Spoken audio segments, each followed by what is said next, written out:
दज्जाल इस वक्त किसी जजीरे में कैद है। वो चंद लोग जिन्होंने दज्जाल से मुलाकात की, वो लोग इस जजीरे पर कैसे पहुंचे? क्या आज भी कुछ लोग दज्जाल से राब्ते में हैं? वो पुरइसरार जजीरा कहाँ है? आज गूगल मैप में ये जजीरा दिखाई क्यों नहीं देता? हम इस वीडियो में इन तमाम सवालात के जवाबात जानेंगे।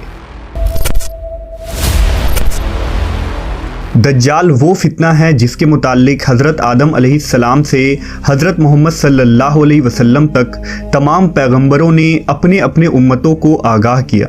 ये क़यामत तक का सबसे बदतरीन फितना करार दिया गया है। दज्जाल शैतानी क़ुव्वतों का हामिल होगा, दुनियावी ताकतों से मालामाल होगा और उनके ज़रिया दुनिया में तबाही मुसल्लत कर देगा। दज्जाल इस वक्त कहाँ है और किस हालत में है? इसके मुताल्लिक एक अजीबो गरीब रिवायत अहदीस के किताबों में ज़िक्र हुआ है।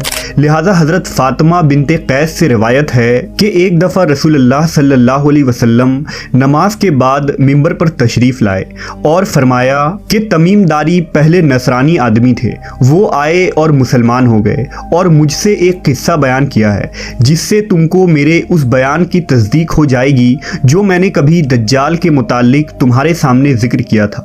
तमीमदारी ने बताया कि वो एक बड़ी कश्ती पर सवार हुए जिस पर समुंदर में सफ़र किया जाता है और उनके साथ कबीला लखम और जज़्ज़ाम के 30 आदमी और थे। समुंदर का तूफ़ान 1 माह तक उनका तमाशा बनाता रहा। आखिरकार समुद्री सफ़र के दौरान मगरिब के जानिब एक जजीरे पर उनकी नज़र पड़ी जिसको देखकर वो बहुत मसरूर हुए और छोटी कश्तियों में बैठकर उस जजीरे पर उतर गए।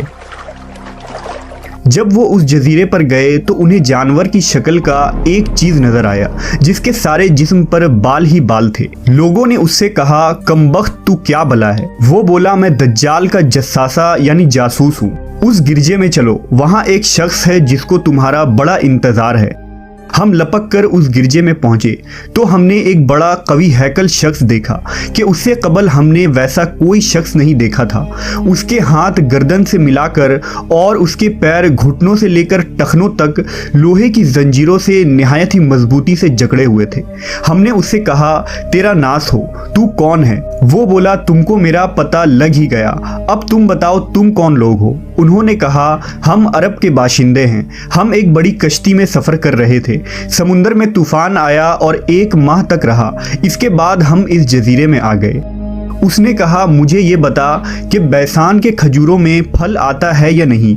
हमने कहा, हाँ आता है। उसने कहा, वो वक्त करीब है जब उसमें फल ना आएंगे। फिर उसने पूछा, अच्छा बहर तिब्रिया के मुताल्लिक बताओ, उसमें पानी है या नहीं?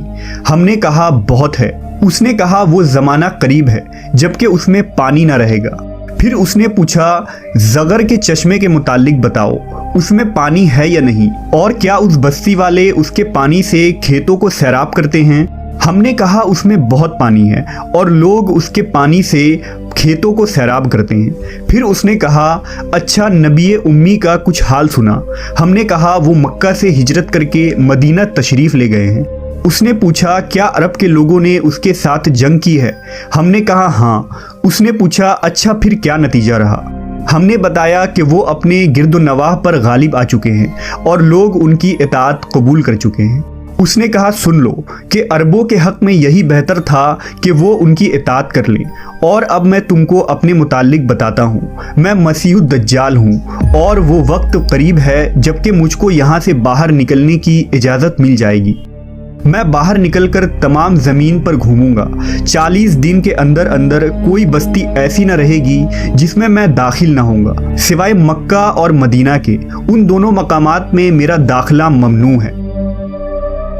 नबी सल्लल्लाहु अलैहि वसल्लम ने अपना असा मुबारक मिंबर पर मार कर फरमाया, ये तैयबा है, ये तैयबा है। मैं तुमको यही बताया करता था। जान लो कि दज्जाल न शाम के समुंदर में है और ना ही यमन के समुंदर में, बल्कि वो मशरिक में है। और नबी सल्लल्लाहु अलैहि वसल्लम ने मशरिक की तरफ हाथ से इशारा फरमाया। حضرت تمیم داری اور ان کے ساتھیوں نے جس جزیرے پر دجال سے ملاقات کی تھی اس کا علم آج تک کسی کو نہیں ہو سکا، لیکن اس بارے میں بہت سارے دعوے کیے جاتے رہے ہیں کہ وہ پر اسرار جزیرہ کہاں ہے جہاں دجال زنجیروں میں جکڑا قید ہے۔ بعض لوگوں کا گمان ہے کہ بحر عرب میں موجود سقطرہ نامی جزیرہ ہی وہ جزیرہ ہے جہاں دجال قید ہے۔ یہ جزیرہ نہایت ہی عجیب و غریب مقام ہے۔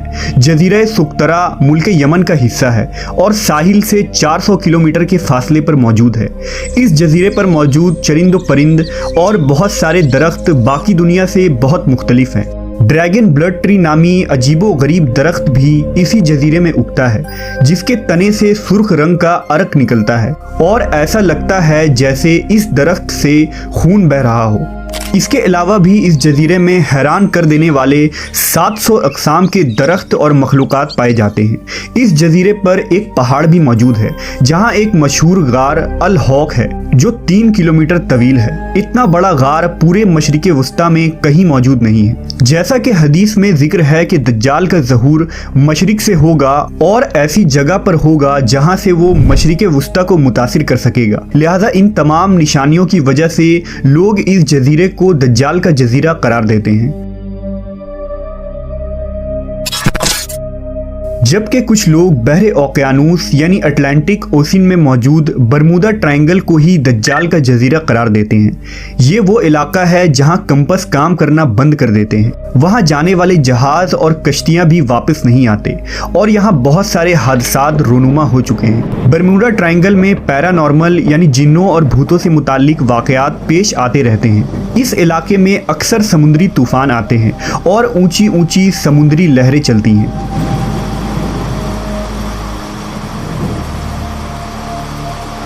برمودا دراصل کسی ایک جزیرے کا نام نہیں، یہ ایک تکون نما علاقہ ہے جس کے اندر 300 سے زیادہ غیر آباد اور سنسان جزیرے موجود ہیں جہاں آج تک انسانوں نے قدم نہیں رکھا ہے۔ اس برمودا ٹرائنگل پر کی گئی تحقیقاتی رپورٹ کو بھی آج تک شائع نہیں کی گئی ہے۔ یوں لگتا ہے کہ دنیا کی حکومتوں کو اس کی اجازت نہیں۔ مشہور مصری محقق داؤد عیسیٰ کے مطابق برمودا تکون کا ایک بڑا حصہ دجال کے زیر استعمال ہے۔ اس نے باقاعدہ وہاں قلعے نما محل بنا رکھے ہیں جو تکون کی شکل میں موجود ہے۔ تاریخ میں دجال کے جزیرے کے متعلق ایک مشہور دعویٰ عثمانی امیر البحر اور جغرافیہ داں پیری رئیس کا ہے، جس نے خلافت عثمانیہ کے دور میں دنیا کا ایک نقشہ تیار کیا تھا۔ اس نقشے کو اگر ہم دیکھیں تو اس میں ایک پر اسرار مقام کی نشاندہی کی گئی ہے جہاں اس نے ایک عجیب مخلوق کی تصویر بھی دکھائی ہے جو آدھا انسان اور آدھے جانور کی طرح نظر آتا ہے، جسے لوگوں نے دجال قرار دیا ہے۔ ترکی کے ایک مشہور مصنف قرسان برکان نے اپنی ایک کتاب میں لکھا ہے کہ دجال ایک جزیرے میں قید ہے جہاں سے وہ اپنے پیروکار یعنی امریکہ اور اسرائیل کو ہدایت دیتا ہے، اور امریکہ اور یہودیوں کی بحری جہازیں اس جزیرے تک جاتی ہیں جہاں وہ اس گرجے میں دجال سے ملاقات کرتے ہیں اور انہیں بتایا جاتا ہے کہ آگے کیا کرنا ہے، لیکن یہ معلومات اتنی خفیہ ہوتی ہے کہ آج تک کوئی بھی یہ نہیں جان پایا کہ یہ جزیرہ کہاں موجود ہے۔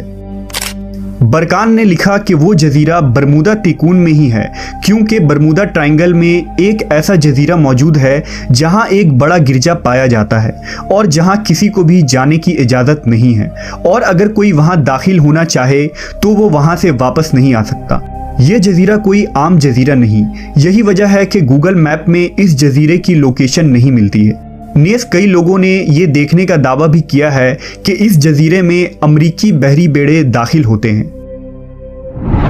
عیسیٰ داؤد نے اپنی کتاب میں لکھا ہے کہ دجال زمانہ قدیم سے بحر الکاہل کے ان غیر آباد اور ویران جزیروں میں رہتا تھا، اور حضور صلی اللہ علیہ وسلم کے وصال تک وہ بیڑیوں میں جکڑا ہوا تھا، مگر آپ صلی اللہ علیہ وسلم کے وفات کے بعد اس کی بیڑیاں ٹوٹ گئیں اور وہ آزاد ہو گیا، مگر اسے خروج کی اجازت نہیں، لہٰذا اب وہ برمودا ٹرائنگل کے قریب ویران جزیروں میں رہتا ہے اور وہاں سے اپنی دجالی قوتوں اور پیروکاروں کے ذریعہ खुरूज की तैयारियां कर रहा है।